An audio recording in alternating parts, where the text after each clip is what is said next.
મારા એક આગેવાનનું જે દેવદાનભાઈ મુસળિયા છે એમનો મને ફોન આવેલો કે મને અનુરૂપસિંહ બાપુનો ફોન આવેલો છે અને આપણે અનુરૂપસિંહ બાપુને મળવા જવાનું રીબડા છે. ત્યારે હું રાજકોટથી રિટર્ન રીબડાની નજીક હતો ને મને ફોન આવ્યો એટલે મેં કીધું હું અહીં રીબડાની બાજુમાં જ છું. ત્યારે યોગેશ ભાષા, પિન્ટુ બગડા અને દેવદાન મુસળિયા મને અનુરૂપસિંહ બાપુ પાસે લઈ ગયા. અનુરૂપસિંહ બાપુ પાસે લઈ ગયા અને મને એવું કીધું કે આપણે ગોંડલ જવાનું છે.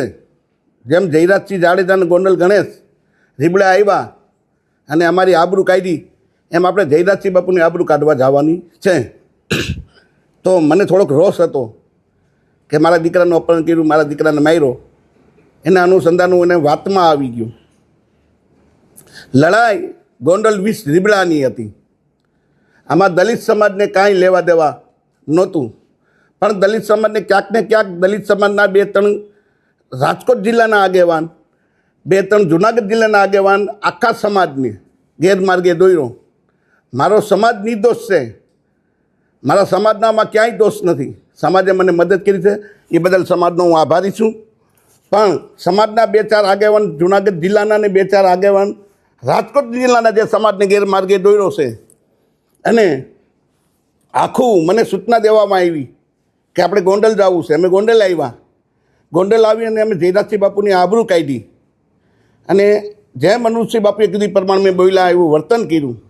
એ વર્તન કર્યા પછી વિષય પૂરો થઈ ગયો કે હવે આપણે ભાઈ જે કરવું તે કરી લીધું. એની ધરપકડ થઈ ગઈ છે, જેલમાં વી ગયા ગણેશભાઈ.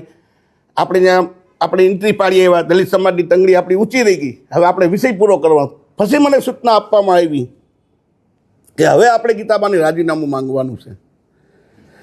સમાજના આગેવાન દેવદાન મુસળિયા, આ ભાઈ યોગેશ ભાષા, એ મને સૂચના, અને દિનેશ પાત્ર અને રાજુ સખિયા આ મને સૂચના આપતા ગયા કે હવે આપણે ગાંધીનગર જવાનું છે. 2 લાખ બાઇકની મેં ચેલેન્જ કરી અને સમાજે મને સહકાર આપ્યો. સમાજ તૈયાર હતી જવા માટે. પણ ક્યાંક ને ક્યાંક ગેરમાર્ગે અનુરૂપસિંહ બાપુને સમાજના જે આગેવાન છે અમારા જુનાગઢ જિલ્લાના અને જે રાજકોટ જિલ્લાના 2-3 આગેવાન છે એને ગેરમાર્ગે આખા સમાજને દોર્યો અને ગીતાબાનું રાજીનામું માંગવાનું. અને ગીતાબા રાજીનામું આપ્યા પછી અનુરૂપસિંહ જાડેજાના દીકરાને ચૂંટણી લડાવવાની આવી રીતના ગેરમાર્ગે સમાજને દોર્યો અને મને પણ દોર્યો. એટલે હું એની વાતમાં આવી ગયો કે આપણા સમાજના આગેવાન છે.